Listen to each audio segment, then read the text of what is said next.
Hello बच्चों, आप सबका स्वागत है। आज का हमारा टॉपिक है लॉकडाउन पर हिंदी निबंध यानी ऐसे ऑन लॉकडाउन। सबसे पहले देख लेते हैं संकेत बिंदु हमारे। प्रस्तावना, क्या होता है लॉकडाउन, लॉकडाउन कब लागू किया जाता है, लॉकडाउन से फ़ायदा क्या है और लॉकडाउन से नुकसान क्या है, और अंतिम संकेत बिंदु है उपसंहार। सबसे पहले है प्रस्तावना। 30 सितंबर 2019 को चीन के वुहान शहर में एक वायरस ने जन्म लिया जिसे आज पूरी दुनिया कोरोना वायरस के नाम से जानती है। मानव के बाल से भी लगभग 900 गुना छोटे इस वायरस ने पूरी दुनिया को बर्बादी के कगार पर पहुंचा दिया है। इस वायरस का संक्रमण इंसान से इंसान में बड़ी तेजी से होता है और इस वायरस से बचाव का सिर्फ एक ही तरीका है और वह है सामाजिक दूरी। इसीलिए मानव जाति को बचाने के लिए भारत सहित दुनिया के कई देशों ने संपूर्ण लॉकडाउन यानी पूर्ण तालाबंदी की घोषणा की।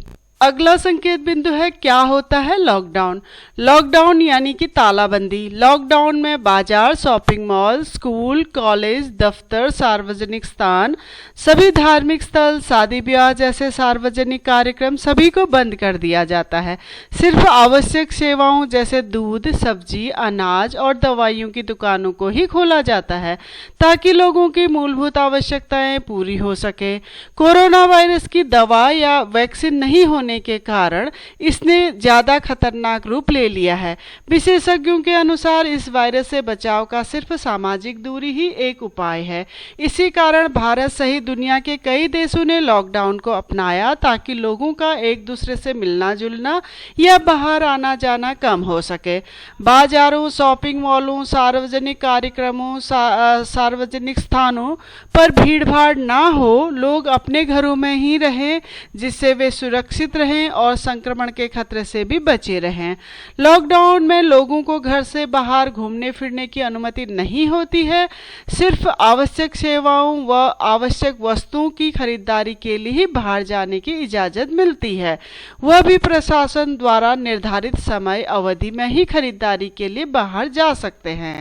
अगला संकेत बिंदु है लॉकडाउन कब लागू किया जाता है। लॉकडाउन जैसी व्यवस्था को किसी भी देश में तब लागू किया जाता है जब उस देश में कोई भयंकर आपदा या महामारी आती है। तब लोगों की जान बचाने के लिए इस व्यवस्था को लागू करना अनिवार्य हो जाता है। लॉकडाउन को देश के किसी एक क्षेत्र विशेष में भी लगाया जा सकता है या जरूरत पड़ने पर संपूर्ण देश में भी इस व्यवस्था को लागू किया जा सकता है। यह निर्भर करता है कि आपदा और महामारी कितनी गंभीर है। अगला संकेत बिंदु है लॉकडाउन से फायदा। बाजार, शॉपिंग मॉल, दुकानों, सड़कों आदि पर घूमने की पूरी तरह से पाबंदी रहती है। इसीलिए लोग एक दूसरे से मिल नहीं पाते हैं जिसकी वजह से संक्रमण का खतरा बेहद कम हो जाता है। लॉकडाउन के समय सार्वजनिक कार्यक्रमों, शादी विवाह, सार्वजनिक स्थानों पर इकट्ठा होने आदि पर रोक लग जाती है। इसीलिए बहुत सारे लोग एक जगह इकट्ठा नहीं हो पाते हैं जिस वजह से संक्रमण का खतरा नहीं रहता है। आज की इस दौड़ भाग भरी जिंदगी में हर आदमी अपने आप में इतना व्यस्त रहता है कि उसे अपने परिवार, बच्चों और माता पिता के साथ समय बिताने की फुर्सत ही नहीं होती है। लॉकडाउन की अवधि में लोग अपने घरों पर ही रहे, इसीलिए उन्हें पर्याप्त समय मिला अपने परिजनों के साथ समय बिताने के लिए। कई लोगों को अपने ऑफिस या व्यवसाय से इतना समय ही नहीं मिल पाता है कि वह अपने शौक पूरे कर सकें। लॉकडाउन का समय वह समय था जब लोगों ने आराम से अपने शौक पूरे किए। माता पिता ने भी अपने बच्चों के साथ ढेर सारा समय बिताया। उनके साथ इंडोर गेम जैसे कैरम, लूडो, वीडियो गेम आदि का आनंद लिया। कुछ पुरुषों ने अपने घर की महिलाओं को छुट्टी देते हुए कुकिंग में भी हाथ आजमाया, अपने हाथों से खाना बनाकर पूरे परिवार को खिलाया। टीवी चैनलों ने भी पुराने लोकप्रिय सीरियल जैसे रामायण, महाभारत आदि को दोबारा दिखाया, जिस वजह से नई पीढ़ी के जिन बच्चों ने उन धार्मिक सीरियलों को नहीं देखा था, उन्होंने अपने माता पिता और परिजनों के साथ बैठकर उन धार्मिक सीरियलों का आनंद लिया। सबसे महत्वपूर्ण बात यह है कि सारे वाहन, कल कारखाने, फैक्ट्री, कंपनी सब बंद हो गए थे, जिस वजह से खूब प्रदूषण फैलता था। इन सब के बंद हो जाने की वजह से प्रकृति को भी नए सिरे से अपने आप को सुधारने व संवारने का मौका मिला। प्रकृति ने भी एक बार अपने आप को स्वस्थ, सुंदर व शुद्ध बनाया, जिस वजह से आज हमें एक बार फिर से नदियों का पानी साफ, शुद्ध हवा और स्वस्थ पर्यावरण मिला है। हालांकि स्कूल कॉलेज पूरी तरह से बंद हो गए थे, लेकिन स्कूल कॉलेज प्रशासन ने बच्चों की पढ़ाई का नुकसान ना हो इस वजह से ऑनलाइन क्लासेस शुरू करवाई, जिससे अब बच्चे अपने घरों पर रहकर ही पढ़ाई जारी रहे। अगला संकेत बिंदु है लॉकडाउन से नुकसान। लॉकडाउन से जहां ढेर सारे फायदे हुए, वहीं हमें बहुत सारे नुकसान भी हुए।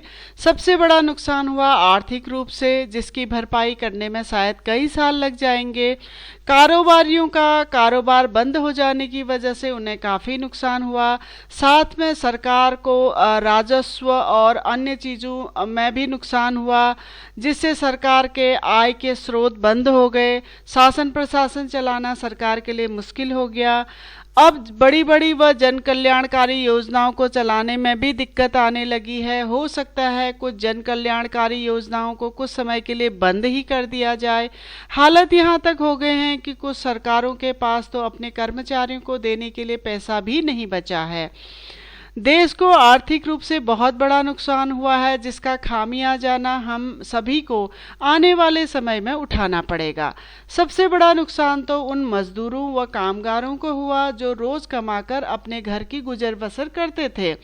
व्यवसाय, कल कारखाने, फैक्ट्रियां, कंपनियों के बंद हो जाने की वजह से हजारों लोगों की रोटी रोजी छिन गई, लाखों लोग बेघर हो गए और कई लोग बेरोजगार हो गए। हजारों की संख्या में बेरोजगार मजदूर कई कई दिनों तक भूखे पेट सोए और सार्वजनिक वाहनों के बंद होने से हजारों किलोमीटर अपने परिवार के साथ अपने गांव घरों की तरफ पैदल ही चल पड़े। अंतिम संकेत बिंदु है उपसंहार।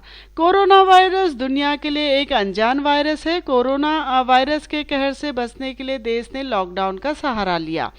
लॉकडाउन की वजह से लोग घरों के अंदर ही कैद रहे, जिसकी वजह से संक्रमण का खतरा काफ़ी कम हो गया था।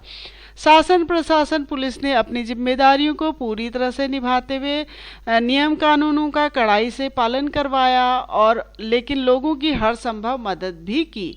डॉक्टर्स और कोरोना वॉरियर्स ने फ्रंट लाइन में यह लड़ाई लड़ी और समस्त देशवासियों ने मिलकर लॉकडाउन को सफल बनाया। तो बच्चों, ये था हमारा आज का लॉकडाउन के ऊपर निबंध। इसी निबंध को अगर आप विस्तार पूर्वक देखना चाहते हैं तो आप हमारी वेबसाइट keepinspiringme.in में विजिट करिए। डिस्क्रिप्शन में मैंने इसका लिंक दे दिया है। अगर आपको वीडियो इन्फॉर्मेटिव लगा हो तो आप प्लीज़ चैनल को लाइक करें, सब्सक्राइब करें और नई इन्फॉर्मेशन, वीडियो की नई इन्फॉर्मेशन के लिए आप बेल आइकन को दबा दें। धन्यवाद।